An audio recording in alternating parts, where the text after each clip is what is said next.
बिस्मिल्लाहिर्रहमानिर्रहीम। अस्सलाम वालेकुम। इस वीडियो में बात करेंगे जस्टिस काजी फ़ाइज़ ईसा साहब ने जो chief justice Pakistan justice Umar Ata Bandial साहब को एक लेटर लिखा है और काजी फ़ाइज़ साहब हों, उनकी अहलिया हों, पाकिस्तान की अदालती तारीख़ में किसी भी जज और उनकी अहलिया की जानिब से ख़त लिखने का रिकॉर्ड जो है वो जज साहब और उनकी अहलिया के पास है। जितने उन्होंने ख़त लिखे हैं, अब तो हमें तादाद भी भूल गई है कि कितने उन्होंने ख़त लिखे हैं, क्योंकि कोई ऐसा मामला गुजरा नहीं है जिसके ऊपर काजी फ़ाइज़ ईसा साहब ने या उनकी अहलिया ने ख़त ना लिखा हो। और उस वक्त जब वैसे मामला जो है वो खामोश हो जाते हैं तो कोई ना कोई लेटर, कोई ना कोई इंटरव्यू, पहले काजी फ़ाइज़ साहब ने एक यूट्यूबर को इंटरव्यू दे दिया, फिर उनकी अहलिया ने एक यूट्यूब चैनल पर इंटरव्यू दे दिया। तो ये सिलसिला काजी फ़ाइज़ साहब और उनकी अहलिया की जानिब से जारी है। और अब ये जो लेटर लिखा गया है, एक तासुर इससे ये भी मिलता है कि काजी फ़ाइज़ ईसा साहब शायद ये बात जानते हैं कि जो फ़ैसला आया जो इनका जजेस का, उमर ता बंदियाल साहब का, जस्टिस मुनीब अख्तर साहब, काजी अमीन साहब और जस्टिस जाद अली शाह साहब, उस फैसले के मुताबिक तो काजी फ़ाइज़ ईसा साहब के मामले में फ़ैसला 4-4 का है। 6 जजेस का फ़ैसला उनके हक़ में नहीं है। और अगर 4-4 करें तो फिर ये मामला रिवाइव ना सिर्फ हो सकता है बल्कि होना चाहिए, क्योंकि आपको पता ही है उनके पाकिस्तान की अदलिया पर बहुत बड़ा ये एक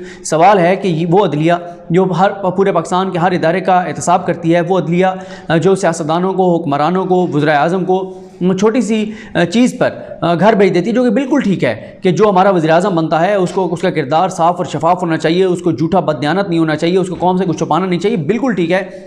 छोटी सी भी चीज़ हो तो उस पर भी आइन का पूरा अमल किया जाता है, पूरा उसको अप्लाई करके और उसको जो है वो नाअहल करार दे दिया जाता है और ताहयात नाअहल। दूसरी तरफ काजी फ़ाइज़ साहब के बैरून मुल्क असासे और जदादें उनकी अहलिया के सामने आई, आज तक मनी ट्रेल नहीं दी। फिर वो FBR का ऑर्डर वो आपके सामने मैं रख चुका हूँ। और फिर उमर ता बंदियाल साहब का जो हुक्म है, सुप्रीम कोर्ट का जो हुक्म है, उसमें जो चीज़ें आई वो बड़ी आपके सामने है, वो बहुत इंपॉर्टेंट थी और उनका जवाब तो बहरहाल आना चाहिए। बग़ैर मनी ट्रेल के, बग़ैर जज साहब उनकी अहलिया से जवाब लिए उस केस को जिस तरह से बंद किया गया, ये पाकिस्तान की अदलिया पर हमेशा एक सवाल जो है वो उठता रहेगा। शायद काजी फ़ाइज़ साहब को पता है कि ये फ़ैसला, ये मामला किसी न किसी तरह से टेकअप होना है, क्योंकि जब ये फ़ैसला ही 4-4 जजेस का है और अक्सरियत का फ़ैसला ही उनके हक़ में नहीं है, तो फिर तो और उनके मामले में बल्कि 5-4 हो जाता है। एक जज से रिटायर हो गए थे, उनका याहिया अफरीदी साहब को कुछ और भी हुआ है। तो इस तरह से जो है वो, इसलिए उनके हक़ में 4 और उनकी मुखालफत में एक तरह से 5 जजेस हैं। तो इसलिए ये बड़ा एक आइनी कानूनी नुक्ता है, ये बड़ा एक टेक्निकल सवाल है जिसको सुप्रीम कोर्ट ने देखना है। ये जजेस वाला कि 4 का है, 5 का है और दोबारा वो किस तरह से रिवाइव हो सकता है, लेकिन बहुत सारे उसके ऊपर सवालात बहरहाल मौजूद हैं। शायद ये भी वजह है कि वो चाहते हैं कि इस तरह के वो लेटर्स लिखते रहें ताकि जब भी उनके खिलाफ कोई मामला टेकअप हो तो वो कहें, देखें जी मैंने अभी ये ख़त लिखा था कुछ अर्सा पहले, तो अब मेरे खिलाफ ये मामला टेकअप हो गया है। हर महीने बाद जो है वो उनकी अहलिया या वो कोई ना कोई ख़त जो है वो लिखते रहें ताकि मामला ज़िंदा रहे। अच्छा, अब ये है कि ये उन्होंने ख़त लिखा है 19 मार्च को, जो नहीं, उन्होंने ख़त तो बाद में लिखा है, लेकिन ये 19 मार्च वाले ऑर्डर के हवाले से है और आबिद अली रहीम साहब ने ये स्टोरी बनाई है। तो इसमें यह है कि जस्टिस काजी फ़ाइज़ साहब ने लिखा है कि 19, और ये ख़त लिखा गया उमर ता बंदियाल साहब को। मामला यह है कि ये जो रेफरेंस भेजा है, सदारती रेफरेंस हुकूमत ने भेजा है कि राय दे सुप्रीम कोर्ट कि जो ज़मीर फ़रोश हैं, हॉर्स ट्रेडिंग करने वाले हैं, जो कि गद्दारी करके जा रहे हैं अपनी जमात के साथ, पैसे लेकर बिक रहे हैं, ओहदों की लालच में बिक रहे हैं, तो ये डिफेक्शन है, इसका क्या होगा? क्या वोट इनका काउंट होगा, नहीं होगा? वोट डाल सकते हैं, नहीं डाल सकते? नाअहली सिर्फ ये D-सीट होंगे, 5 साल के लिए होगी, ताहयात होगी? इन तमाम चीज़ों के लिए सुप्रीम कोर्ट गई है हुकूमत, ताकि किसी तरह से सुप्रीम कोर्ट ऐसा ऑर्डर दे, तजवीज़ दे कि इस हॉर्स ट्रेडिंग का रास्ता रोका जा सके। इस पाकिस्तान के अंदर जो मामला है, जिस पे आज भी इमरान खान साहब से जब हमारी मुलाकात हुई, उन्होंने कहा कि इस तरह से तो किसी भी बैरूनी कुव्वत के लिए कोई मसला नहीं है, वो 20 अरकान असम्बली खरीदे और हुकूमतें गिरा दे। फिर बैरूनी कुव्वतों को वो नहीं करना पड़ेगा जो सद्दाम हुसैन को जो है वो हटाने के लिए उनको वहाँ इराक़ में करना पड़ा, इतने बम मारने पड़े, इतना कुछ करना पड़ा, इतनी बड़ी जंग लड़नी पड़ी, तो उनके लिए आसान होगा, पैसे खर्च करो, ज़मीर ख़रीदो और हुकूमत अपनी मर्ज़ी की ले हो उन मुल्कों में जिन मुल्कों में ज़ाहिर है पार्लिमानी इस तरह के सिस्टम है, ये सदारती निज़ाम तो है नहीं। तो ये सुप्रीम कोर्ट को बहरहाल देखना है, ये सुप्रीम कोर्ट को फ़ैसला करना है और बड़ा सख्त उनको फ़ैसला ही करना चाहिए कि इस तरह से ये तमाशा जो है जमहूरियत के नाम पर ये बंद होना चाहिए। लोगों में बहुत ही ज़्यादा तशवीश भी है और मायूसी भी है। तो काजी फ़ाइज़ साहब ने कहा है कि 19 मार्च 2022 को 2 रुकनी बेंच ने आइनी दरख्वास्त की समाअत की। और ये दरख्वास्त किसकी थी? उन वकला तंजीमों की थी जो वकला तंजीमें जस्टिस काजी फ़ाइज़ ईसा साहब के हक़ में केस लड़ चुकी हैं, मुफ्त केस लड़ चुकी हैं। तो उन वकला तंजीमों के केस में काजी फ़ाइज़ साहब, एक तरह इस लेटर का वाज़ेह मकसद है कि वो खुद इस केस में बैठना चाहते हैं और ये बराह रास्त मुस्लिम लीग नून से भी जुड़ा हुआ है, शरीफ ख़ानदान से जुड़ा हुआ है पीपल्स पार्टी से जुड़ा हुआ है, वो तमाम जमातें जो कि काजी फाइज साहब का जो ज़ाती केस था इनके बैरून मुल्क इनकी अहलिया और बच्चों के साथ जायदादों का, उनमें ये जमातें सब की सब काजी फाइज साहब के साथ खड़ी थी। ये वकला तंजीमें उनका केस लड़ रही थी। तो पता नहीं अब काजी साहब का इसमें क्या इंटरेस्ट है कि वो चाहते हैं कि वो इस बेंच में बैठें। अच्छा, उसके बाद वो कहते हैं, यानी इसमें वाज़ेह तौर पर उन्होंने नहीं लिखा, लेकिन सवाल यही उठाया कि सीनियर जजेस को क्यों नहीं शामिल किया गया। वो कहते हैं कि समाअत करने वाले बेंच की सरबराही आप बतौर चीफ जस्टिस कर रहे थे और बेंच में सीनियरिटी में 8वें नंबर पर आने वाले फाजिल जज शामिल थे। यह आईनी दरखास्त नंबर 2/2022 जुमेरात के रोज़ दायर की गई थी और इसकी समाअत हफ्ते के रोज़ की गई। इस तारीख पर यह ऑर्डर दिया गया कि आईनी दरखास्त नंबर 2/2022 को उस रेफरेंस के साथ सुना जाएगा जो आइन के आर्टिकल 186 के तहत दायर किया जाना था। मैं हैरान हूँ कि जो मामला अभी अदालत में दायर ही नहीं किया गया उसको कैसे समाअत के लिए मुकर्रर करने का ऑर्डर दे दिया गया। अच्छा, कुछ सवाल हो सकते हैं, ये नहीं है कि मैं ये कह रहा हूँ कि उनके सवालात गलत हैं या बिल्कुल वो है। एक तो काजी फैसल साहब के हवाले से एक सुप्रीम कोर्ट का ऑर्डर मौजूद है कि इमरान खान से मुतल्लिका जो भी केस होगा उसमें ये नहीं बैठ सकते, क्योंकि काजी साहब का एक वो है इमरान खान साहब के साथ बड़ा एक उन्होंने जो इमरान खान के ख़िलाफ़ दलाइल में जो उनके ऊपर अटैक किए, इमरान खान के बच्चों के हवाले से, इमरान खान की बीवी के हवाले से, या उनके ऊपर सवालात जो उठाए कि वो अपनी बीवी के टैक्स रिकॉर्ड दें, फ़लाँ करें फ़लाँ करें फ़लाँ करें, और बड़ी सख्त ज़बान इस्तेमाल की। तो अब उनका क्योंकि क्लैश आ गया तो इसलिए उनको कहा गया कि आप नहीं बैठ सकते, तो इसलिए उनको बहरहाल प्राइम मिनिस्टर से मुतल्लिक़ केसेस में नहीं बिठाया जाता। काजी फैसल साहब लिखते हैं कि मैं, और दूसरी बात ये भी है कि ये लेटर अगर उन्होंने लिखा भी था तो जैसे अटॉर्नी जनरल पाकिस्तान ने कहा कि ये मीडिया में और तमाम लोगों को पब्लिक ये नहीं करना चाहिए था। उसके बाद वो कहते हैं कि मैं समझता हूँ कि आईनी दरखास्त नंबर 2/2022 आइन के आर्टिकल 184(3) के तहत दायर की गई है। इस दरखास्त पर ऑर्डर दिया जा सकता था, लेकिन यह दरखास्त सदर मुमलिकत की जानिब से आइन के आर्टिकल 186 के तहत भिजवाए गए रेफरेंस के साथ समाअत के लिए मुकर्रर नहीं की जा सकती। सदारती रेफरेंस में सदर मुमलिकत ने कानूनी सवालात पर अदालत की राय मांगी है। जस्टिस काजी फैसल ने लिखा है कि इंतहाई एहतराम के साथ आइन के आर्टिकल 186 के तहत सुप्रीम कोर्ट को राय देने का इख्तियार है, जबकि आइन के आर्टिकल 184(3) का दायर इख्तियार आर्टिकल 186 के दायर इख्तियार से बिल्कुल मुख्तलिफ है, क्योंकि 184(3) के तहत सुप्रीम कोर्ट हुक्म देती है और आर्टिकल 186 में अदालत ने अपनी राय देना होती है। सुप्रीम कोर्ट एक साथ ये दोनों काम नहीं कर सकती।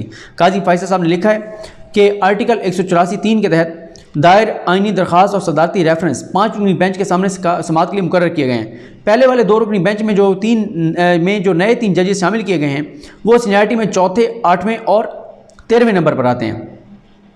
उसके बाद वो कहते हैं कि ये अमल मुकदमात में अहम आइनी मुकदमात शामिल होने की सूरत में चीफ जस्टिस की सवाबदीद से उनसे पहले जो थे उनकी जानिब से सीनियर जजेस पर मुश्तमिल बेंचों की तश्कील के बेहतर तरीक़ाकार को तर्क करके किया गया। यानी आपसे पहले जो चीफ जस्टिस थे गुलजार साहब या आसिफ सैयद खोसा साहब, वो मशावरत करते थे, वो देखते थे कि कौन सीनियरिटी वाले जो सीनियर 3 जजेस होते थे उनके बाद चीफ जस्टिस के बाद उनसे मुशावरत की जाती थी, उनको बेंच में शामिल किया जाता था। जस्टिस काजी फैसल साहब ने लिखा है कि जनाब चीफ जस्टिस, इंतहाई एहतराम के साथ मैं इस बात की निशानदेही करने पर मजबूर हूँ कि अहम मुकदमात की समाअत सीनियर 3 जजेस करते हैं। ताहम यह तरीक़ाकार माजी की प्रैक्टिस को नज़रअंदाज किया गया है। ये तरीक़ाकार अपनाकर कि आपने जूनियर जजेस को अपने साथ बिठाकर माजी के तरीक़ाकार को प्रैक्टिस को नज़रअंदाज किया है, लेकिन इस साबका तरीके के अलावा आइन में कोई और तरीका मौजूद नहीं है। जस्टिस काजी फैसल ने लिखा है कि मौजूदा बेंच का आइन में कोई काबिल फ़हम मेयार नहीं है। ये सबसे ज़्यादा परेशान कुन अमर है और इस तरीक़ाकार से गैर ज़रूरी और काबिल एतराज़ बदगुमानियों को जन्म दे दिया है। ऐसा उन मुकदमात में किया गया है जिन पर पूरी कौम की नज़रें हैं। काजी साहब बहुत फिक्रमंद हैं कि इमरान खान के खिलाफ जो केस आया है पूरी कौम से मुरादी पूरी कौम की नज़रें हैं भी, इसमें कोई शक नहीं है, और अपोजिशन के इंटरेस्ट का केस है, नून लीग के इंटरेस्ट का केस है, और पीपल्स पार्टी का उनके वकला काजी फैसल साहब के साथ खड़े रहे। मैं ये नहीं कह रहा कि उसका कोई लिंक है कि वो बैठना चाहते हैं, कोई रिलीफ देना चाहते हैं। मैं वैसे एक बात बता रहा हूँ कि ये उन तंजीमों का, उन जमातों का इंटरेस्ट का केस है जो खड़ी रही है काजी फैसल साहब के साथ उनके मुश्किल वक्त में, और फिर उन वकला तंजीमों ने क्रेडिट लिया।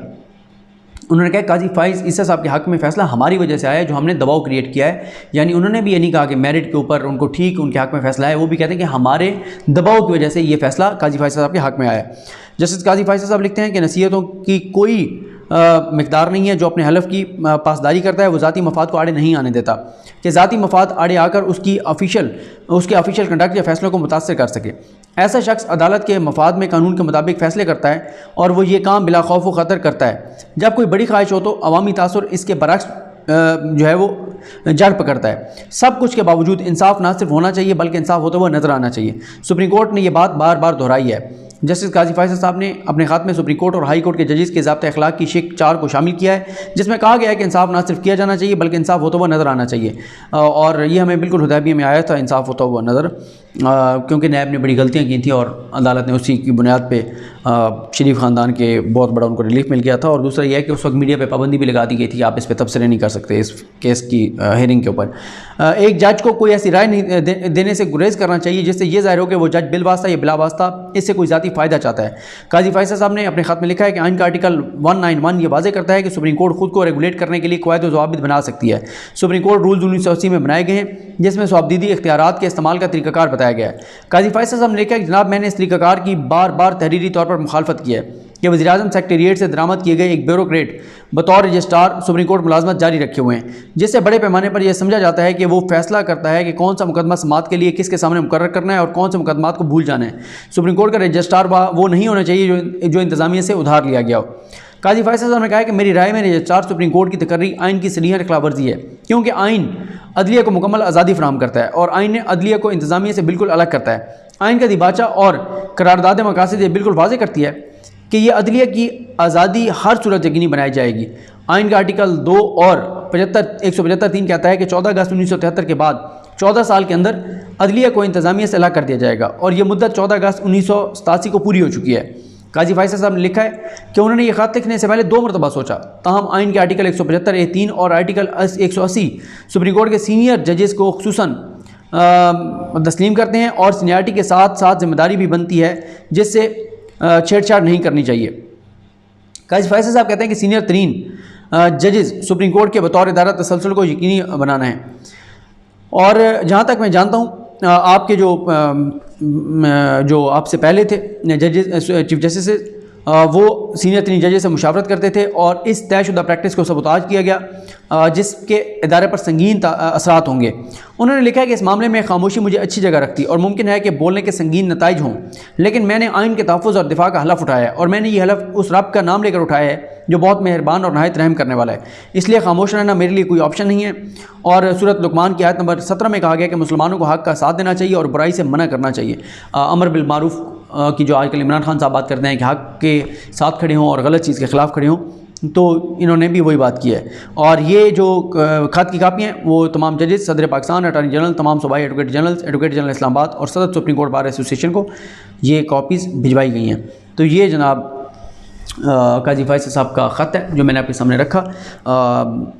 एक और मुतनाज़ा अमल काजी फैसल साहब की जानिब से, और वो इस तरह के कई खतूत लिख चुके हैं। अब तो पूरी किताब इनके खतूत पर मुश्तमिल जो है वो लिखी जा सकती है जस्टिस काजी फैसल साहब और उनकी अहलिया के खतूत के उन्वान से। मुझे अपनी दुआ में याद रखें। लकीम हम सब काम नासरो। अल्लाह हाफ़िज़।